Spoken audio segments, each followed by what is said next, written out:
Alhamdulillahi wa kafa wassalatu wassalamu ala Rasulillahil Mustafa wa ala alihi wa sahbihi wa man wafa wa ba'd.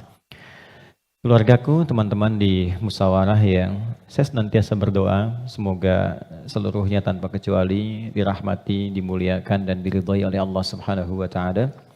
Dan tentunya doa ini tidak akan menjadi maksimal dapat dirasakan kecuali diiringi dengan ikhtiar juga dari teman-teman untuk mewujudkan itu.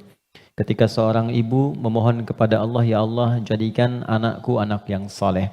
Tapi anaknya tidak merespon itu untuk menunjukkan dan berikhtiar mendapat kesolehan, tentu tidak mudah doa-doa itu sampai meresap ke dalam jiwa.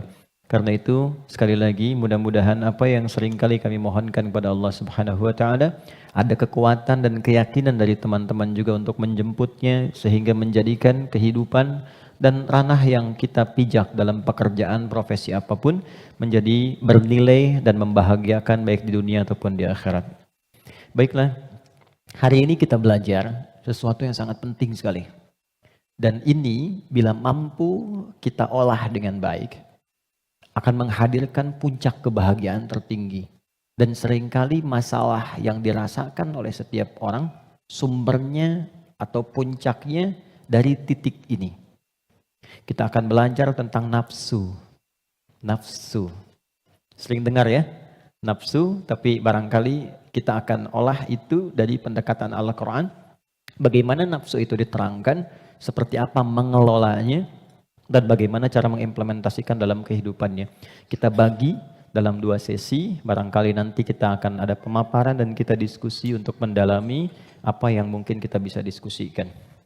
Bismillahirrahmanirrahim. Kita mulai teman-teman sekalian dari Quran surah ke-91. Nanti silahkan dicek ya. Quran surah 91 itu Asy-Syams. Asy-Syams.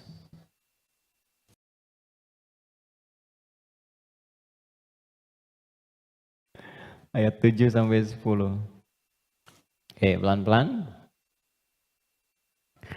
Wa nafsin wa ma sawwaha fa'alhamaha fujuraha wa taqwaha. Ini butuh fokus agak dalam karena memang pembahasannya cukup detil, tapi saya berusaha menyederhanakan yang mampu bisa kita pahami. Wa nafsin wa ma sawwaha, dan demi nafas. Nafas diterjemahkan dengan jiwa. Wa ma sawwaha, yang telah dengan keagunganku aku sempurnakan penciptaan dan fungsinya. Fa'alhamaha fujuraha wa taqwaha. Maka demi menyempurnakan fungsi nafas ini, ditanamkanlah 2 potensi. Dan ini yang akan mengendalikan semua perilaku kita dari ujung kepala sampai ujung kaki. Kuncinya ada di sini. Apakah pandangan ini akan baik atau mengarah kepada yang kurang elok? Perintahnya ada di sini. Baik, demikian seterusnya. Fa'alhamaha fujuraha, ini fujur, wa taqwaha, ini taqwa. Qad aflaha man zakkaha. Setiap orang yang mampu menjadikan kendali hidupnya bersumber dari potensi takwanya,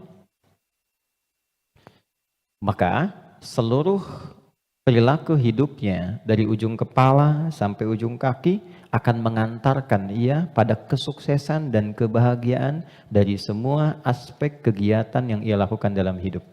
Ini jaminan dari Allah. Jadi apapun yang Anda lakukan, Anda kerjakan, pekerjaan apapun yang sekarang sedang diikhtiarkan, itu akan cenderung terdorong mendekat kepada kebahagiaan dan kesuksesan jika patokan dalam mengendalikan itu semua bermuara dari sini. Wa qad khaba man dassaha, tapi bila yang digunakan sebagai acuannya adalah yang fujur, maka ini akan cenderung mengantarkan pada nestapa kehidupan.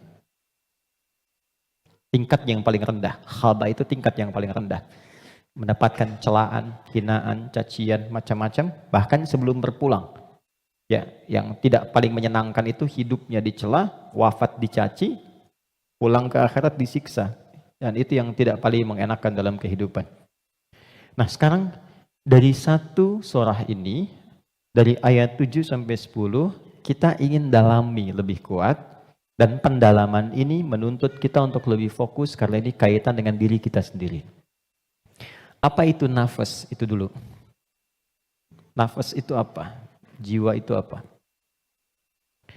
Tempatnya di mana? Seperti apa yang kita rasakan pengaruhnya dalam hidup? Kita pindah dulu ke Quran surah 15 Al-Hijr ayat 28 sampai dengan ayat 30. Quran surah 15 ayat 28 sampai 30. Pelan-pelan. Wa idh qala rabbuka lil malaikati inni khaliqum basyara. Dan ingat, kalau ada idh itu maknanya 3. Ingat, pahami, renungkan. Jadi kalau kita membaca Quran dibuka dengan idh, diingatkan kita oleh Allah, ingat ya. Pahami apa yang akan kau baca ini, lalu renungkan itu pada dirimu yang paling dalam. Wa idh qala rabbuka lil malaikati, pahami, ingat, renungkan. Ketika Allah berfirman pada malaikat, inni khaliqun basyara, aku akan mencipta makhluk baru yang bukan malaikat, yang bukan jin.